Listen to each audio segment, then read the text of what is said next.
여러분! 차가 달리는 도로에는 차선이 있고 신호등과 횡단보도가 있어서 자동차와 사람 모두 안전하게 다닐 수 있지만 차선도 표지판도 없는 바다 위에선 배들은 어떻게 안전하게 다닐 수 있을까요? 그래서 이번에 만나볼 직업이 중요하다고 합니다. 바다를 다니는 배들의 안전을 지켜주는 바다 위 교통안전지킴이, 바로 해상교통관제사입니다. 레이더 등 다양한 장비를 통해서 바다 위 상황을 관찰하고 선박들과 직접 통신하며 안전한 항해를 돕는다고 하는데요. 낮에도 바다 위를 밝히는 등대 같은 직업, 해상교통관제사. 지금부터 우리도 안전하게 한번 가볼까요? 여러분, 저는 지금 인천항 해상교통관제센터에 왔습니다. 그럼 관제사님을 한번 만나러 가볼까요? 고고!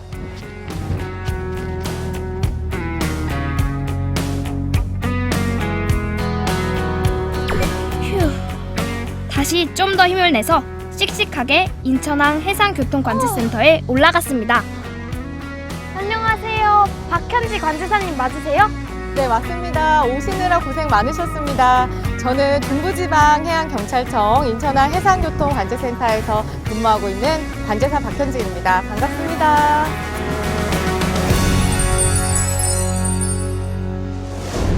바다에 있는 배들을 보기 위해 관제센터가 이렇게 높은 곳에 있는 건가요? 네, 바다에 높은 곳에 있으면 배들을 관찰하기는 쉽지만은 저희 관제센터는 레이더와 같은 이런 첨단 장비를 이용하기 때문에 직접 눈으로 배들을 보진 않습니다. 그리고 관제센터는 조금 더 높이 올라가셔야 돼요. 네? 꼭대기에 있습니다. 가보실까요? 네.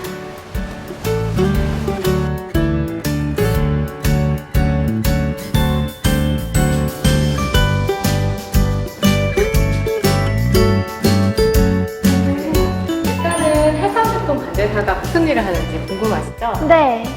먼저 간단히 설명을 드리자면 바다에도 항로라고 하는 길이 있습니다.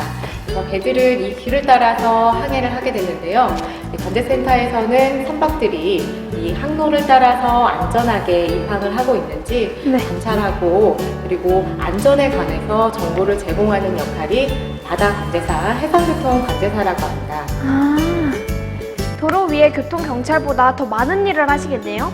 배들을 직접 보고 또 일일이 통신해야 하니까요.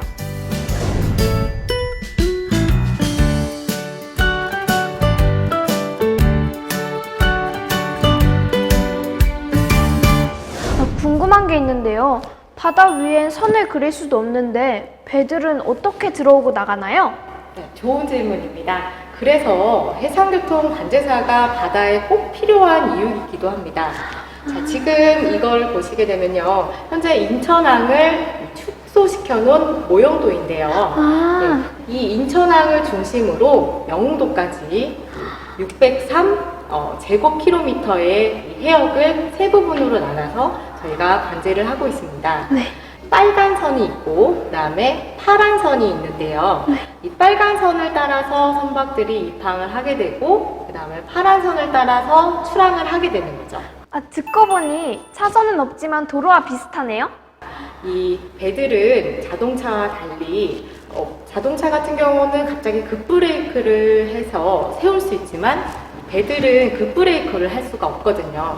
그렇기 때문에 배들의 움직임들을 확인하고 이 관제사들이 먼저 예측 경로를 판단을 해서 선박들에게 안전정보를 제공하고 있는 거죠. 말 그대로 인간 신호등, 인간 등대 역할을 하는 거네요. 낮에도 밤에도 뱃길의 안전을 지켜주는 일을 하니까요. 네, 맞습니다.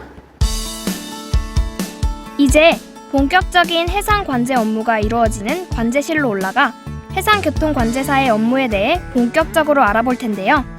관제실에 들어서자마자 보이는 것은 바로 수많은 모니터들인데요. 바다 곳곳에 크고 작은 섬이나 바위에는 항로를 감지하는 레이더와 CCTV가 설치되어 있다고 합니다. 그리고 레이더와 CCTV에서 잡은 정보들이 바로 이곳 관제실의 모니터에 표시된다고 합니다. 네, 지금 이곳은 6층 관제실이에요. 관제실은 직접 관제사들이 섹터를 운영하고 있는 곳인데 통제구역입니다. 살짝 보여드릴게요. 바다가 한눈에 보이죠? 네. 지금 바다에 보면 인천대교도 있고 보이세요? 네. 앞에 연안부두라는 항구도 잘 보이는 위치입니다. 네. 한계를 중심으로 2, 3섹터가 있고요. 네. 인천대교를 중심으로 북측, 남측으로 관제를 하고 한계 밖에를 1섹터에서 저희가 관제를 하고 있습니다.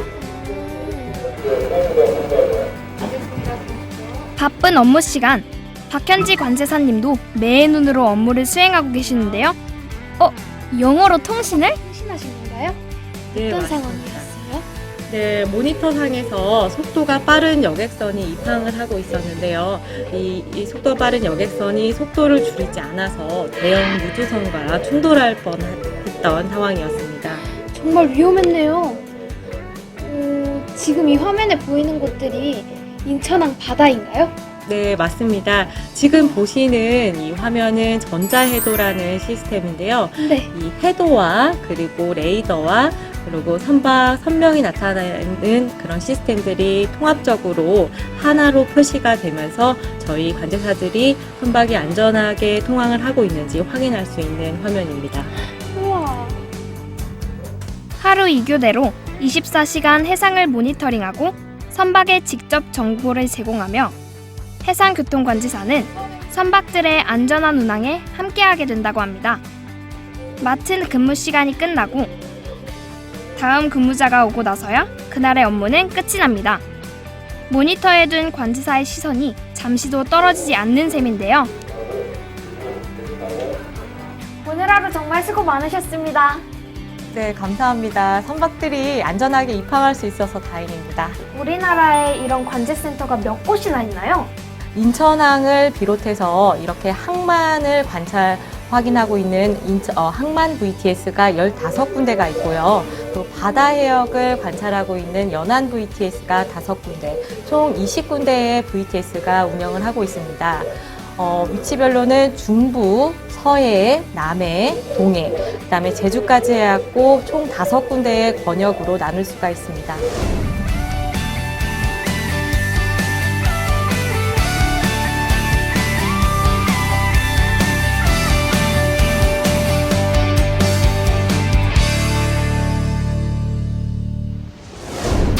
그렇다면 관제센터마다 지형도 다르고 바다의 특성이 다르니까 관제하는 것도 다를 것 같은데요.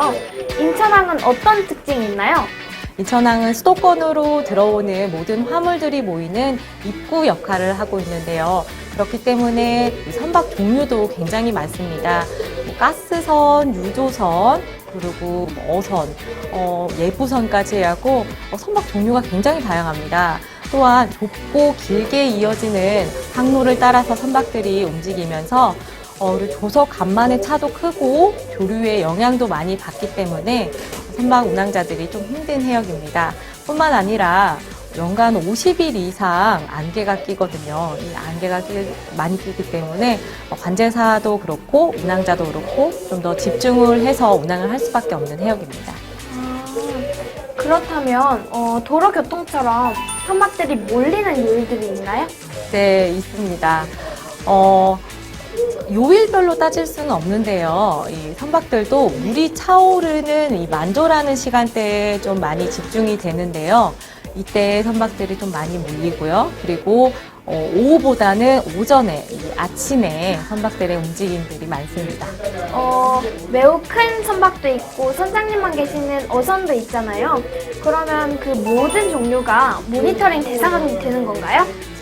네, 사실상 관제 대상 선박이 법적으로 정해져는 있는데요. 큰 선박과 작은 선박이 충돌해갖고 사고가 날 수도 있기 때문에 사실상은 모든 선박들을 확인을 하고 있습니다.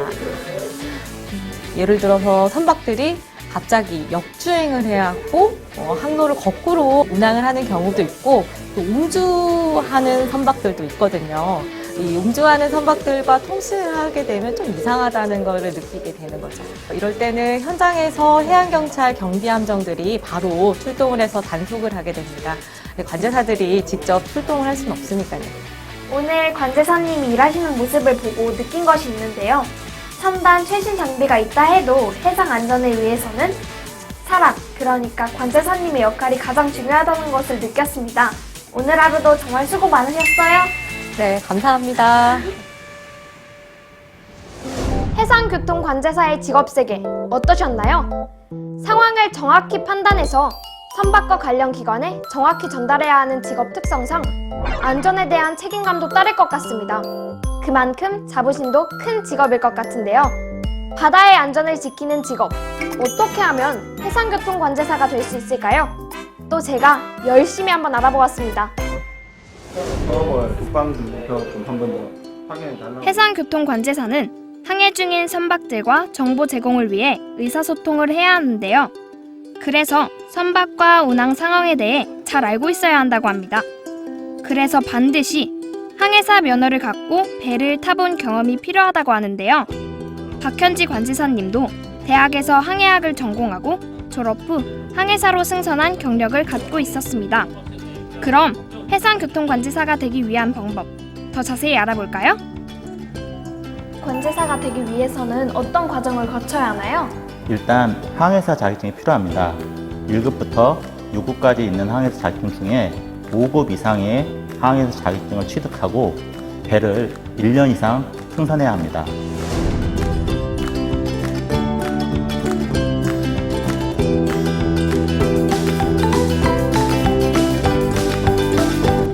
항해사로서 실제 승선 경험이 필요하다고 하셨는데요. 관제사는 항해를 하는 직업도 아닌데 왜 그런 경험이 필요한가요? 관제사는 항만과 해역 그리고 선박의 모든 부분에 대해서 알고 있어야 하기 때문에 이 부분이 매우 중요합니다. 이 부분은 책이나 지도를 보고서 공부한다고 정확하게 알 수 있는 부분이 아닙니다.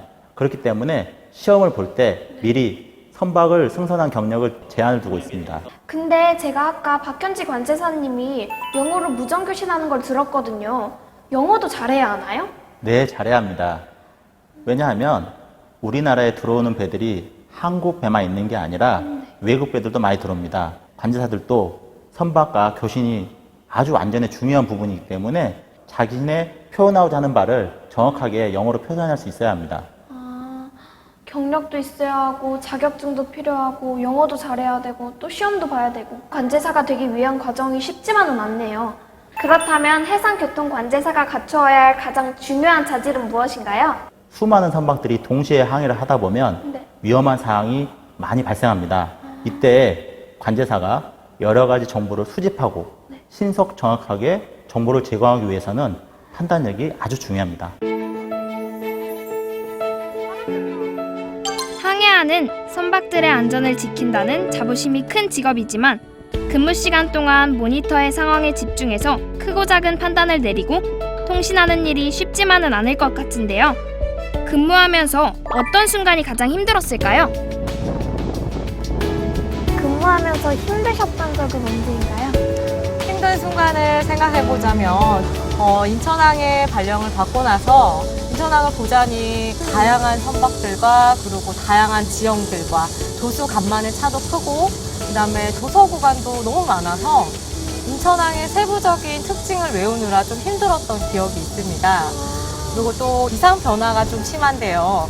갑작스럽게 기상이 변화되어서 10분 만에 앞이 보이지 않는 경우도 있었어요. 초임 관제사 때 도서 구간을 운행하던 여객선에서 갑작스럽게 안개로 인해서 보이지 않아서 어선과 충돌하는 경우가 발생하였는데요. 그때 빠르게 출동해서 이 해양경찰 함정들이 이 인명을 다 구했기 때문에 인명사고는 없었는데 초보 관제사인 제가 겪기에는 좀 큰 사건이었던 거죠. 사고라니 진짜 긴장될 것 같아요. 네, 맞습니다. 그 외에도 소소하게 힘든 점들을 말씀을 드리자면 인천항에 대해서 그리고 해양 전문가가 되기 위해서는 알아야 할 전문적인 지식들도 많이 있다고 생각이 듭니다. 또 다양한 언어와 국적을 가진 선박들과 통신을 하다 보면 이 돌발 상황이 많이 발생하게 되거든요. 그때마다 좀 계속 긴장의 상태를 유지를 하기 때문에 좀 힘든 점들이 있습니다. 그렇다면 여자 관제사로서 힘들었던 점은 언제일까요? 선박에서 일하신 분들을 보면 대부분 남자잖아요. 예전에 같은 경우는 이 아가씨 누구야? 라고 말씀하시는 분들도 있었는데 사실상 현재는 여자 관제사들이 실무에 많이 투입이 되어 있기 때문에 그런 일은 없고요. 여자 관제사라서 법을 준수하지 않고도 은근슬쩍 넘어가시려는 이 항만 이용자분들이 계세요. 그럴 때는 이제 조금 더 정확하고 단호하게 표현을 할 때가 있습니다. 그렇다면 반대로 좋았던 점이나 보람된 점은 없을까요? 위급한 상황을 먼저 알고 그리고 선박에게 중요한 정보를 제공함으로써 위험 상황에서 이 선박이 벗어날 때 관제사님 감사해요, 고맙습니다라고 말을 할 때 보람이 2배가 되는 것 같습니다. 오늘 관제사님을 뵙고 직접 이야기를 들어보니 해양교통관제사에 대해 더 자세하게 알 수 있었던 것 같아요. 그렇다면 마지막으로 해양교통관제사에 관심 있는 친구들에게 한마디 해주신다면요?